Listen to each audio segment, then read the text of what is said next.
नमस्कार मित्रों, स्वागत है आपका। पिछली श्रृंखला में श्री कृष्ण चरित्र की हमने शिशुपाल वध के विषय में जाना था। आज का विषय द्रौपदी स्वयंवर के अवसर पर कृष्ण पांडव समागम, इस पर थोड़ा सा विचार करना आवश्यक है। आइए शुरू करते हैं। महाभारत में कृष्ण का उल्लेख सर्वप्रथम द्रौपदी स्वयंवर के प्रसंग में हुआ है। राजा द्रुपद की पुत्री पांचाली द्रौपदी के स्वयंवर में आमंत्रित होकर देश विदेश के अनेक राजा एकत्र हुए थे। पांडव लोग भी वहां ब्राह्मण वेश में उपस्थित थे। सर्वप्रथम कृष्ण ने ही उन्हें पहचाना। कृष्ण की अग्रज बलराम तथा अपने अनुयायी वृषणी, अंध और यादवों के समुदाय सहित वहां उपस्थित थे। महाभारत में लिखा है, यदुवीरों में प्रधान कृष्ण कमल की ओर दौड़ते गजराज की भांति द्रौपदी की ओर मुख किए तथा भस्म से ढपे अग्नि सदृश उन उन्मत्त हस्ती के तुल्य पांचों पांडवों को देखकर सोचने लगे कि यह युधिष्ठिर, यह भीम, यह अर्जुन, यह नकुल और यह सहदेव है। यानी वो पांचों जब खड़े थे उनकी स्थिति से इस तरह से उन्होंने उन्हें पहचान लिया। अर्जुन के लक्ष्य भेद करने पर जब अन्य उपस्थित राजा द्रुपद को मारने के लिए तैयार हुए तो पांडवों ने उनकी रक्षा का यत्न किया। इस समय तक कृष्ण को यह दृढ़ निश्चय हो गया कि ये पांडव ही हैं। तब वे बलदेव से बोले, सिंह की भांति डोलते हुए चलने वाले जो पुरुष 5 हाथ के कुछ कम लंबे धनुष को खींच रहे हैं, उनका अर्जुन होना इतना ही निश्चित है जितना मेरा कृष्ण होना। जो वेग से वृक्ष को उखाड़कर एकाएक भोपालों का अंत करने को प्रवृत्त हुए हैं, वे वृकोदर भीम होंगे। हे अच्युत, मुझे ऐसा जान पड़ता है कि इसके पहले कमल की भांति प्रशस्त नेत्र युक्त सिंह के समान चलने वाले नम्र, गौर, दीर्घ और उज्ज्वल नाक वाले अजान बाहु जो पुरुष पधारे हैं, वे ही धर्मराज युधिष्ठिर हैं। उनके साथ कार्तिकेय के सदृश जो 2 कुमार खड़े हैं, वो नकुल और सहदेव क्रमशः होंगे। कृष्ण के इन वचनों को सुनकर पांडवों के जतुग्रह से बच जाने पर बलराम ने हार्दिक प्रसन्नता व्यक्त की। ब्राह्मण वेशधारी अर्जुन द्वारा स्वयंवर में द्रौपदी को वर्ण किया जाता देखकर क्षत्रिय राजाओं को अत्यधिक क्रोध आया और वे उनसे लड़ने के लिए तैयार हो गए। पांडव तो युद्ध के लिए सन्निध थे ही।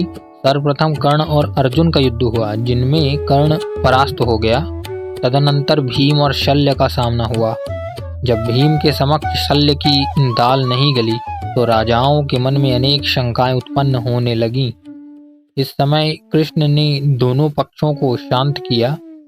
उन्होंने कहा कि इस ब्राह्मण ने धर्म के अनुसार ही द्रौपदी को प्राप्त किया है, अतः इससे द्वेष करना उचित नहीं होगा। कृष्ण के इस कथन को सुनकर सभी राजा युद्ध से विमुख होकर अपने अपने घरों को लौट गए। इस प्रकार कृष्ण ने उस व्यर्थ के रक्तपात रूपी अनर्थ को रोका जो राजा लोग पांडवों को ब्राह्मण समझकर तथा स्वयंवर में उनकी विजय को देखकर करने जा रहे थे। कृष्ण के संपूर्ण जीवन का लक्ष्य ही धर्म संस्थापना था, अतः यहाँ भी यदि उन्होंने धर्म की दुहाई देकर उसकी महत्ता स्थापित की तो आश्चर्य ही क्या। कृष्ण के विचार अनुसार व्यर्थ का रक्तपात अधर्म कहलाता है, परंतु शरीर रक्षा हेतु किया जाने वाला युद्ध धर्म होता है। इसलिए पांडवों ने वहां जो कुछ भी किया उसे कृष्ण का समर्थन प्राप्त हुआ। तत्कालीन राजाओं के हृदय में भी यादव शिरोमणि कृष्ण के प्रति बड़ा सम्मान भाव था।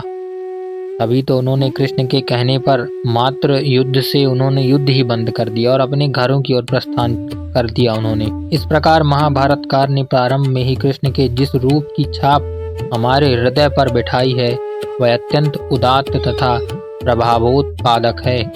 पुराण वर्णित कृष्ण से महाभारत के इस प्रसंग में अवतरित होने वाले कृष्ण मूलतः भिन्न हैं।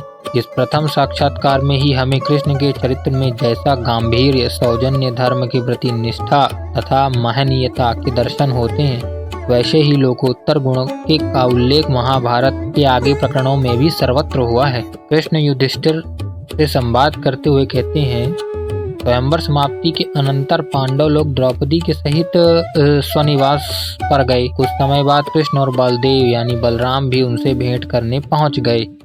महाभारत में लिखा है, वासुदेव कृष्ण अजमीढ़ वंशी धार्मिक वर कुंती कुमार युधिष्ठिर के सामने जाकर बोले, मैं कृष्ण हूँ। इसी प्रकार बलदेव ने भी अपना परिचय दिया पांडव गण राम कृष्ण को देखकर अत्यंत प्रसन्न हुए। यानी बलराम और कृष्ण को देखकर पांडव गण अत्यंत प्रसन्न हुए। तदनंतर यदुवीर बलराम और कृष्ण कुफी प्रथा कुंती के पांव लगे। अजातशत्रु युधिष्ठिर ने कृष्ण को देखकर और कुशल क्षेम पूछकर कहा, हे वासुदेव, तुमने ये कैसे जाना कि हम यहाँ रह रहे हैं? कृष्ण ने हंसते हुए उत्तर दिया, अग्नि छिपे रहने पर भी सर्वथा अज्ञात नहीं रहती। इसी प्रकार इस भूमंडल के मानवों में पांडवों के बिना और कौन ऐसा पराक्रम दिखला सकता है भला। इस प्रकार मधुर वचनों के आदान प्रदान करने के पश्चात कृष्ण ने पांडवों से विदा ली। इससे पूर्व यद्यपि कृष्ण और पांडवों का साक्षात परिचय नहीं हुआ था, परंतु कृष्ण ने अपना यह कर्तव्य समझा कि वे स्वयं जाकर आपत्तिग्रस्त पांडवों से मिलें और उनकी सहायता करें। इसलिए वे द्रौपदी के वस्त्र, आभूषण तथा गृहस्थ की अन्य आवश्यक वस्तुएं भेजीं, जिनकी पांडवों को ऐसे कठिन समय में अत्यंत आवश्यकता थी। इससे कृष्ण का अपने संबंधियों के प्रति प्रेम तथा सौजन्य भाव प्रकट होता है। दुख से में पड़े पांडवों की सेवा और सहायता करना उनका धर्म था। यद्यपि उनका पांडवों से अब तक साक्षात परिचय नहीं था, परंतु फिर भी अपने दुर्दशाग्रस्त संबंधियों की खोज कर उनकी सहायता करना कृष्ण जैसे आदर्श पुरुष अपना कर्तव्य समझते थे।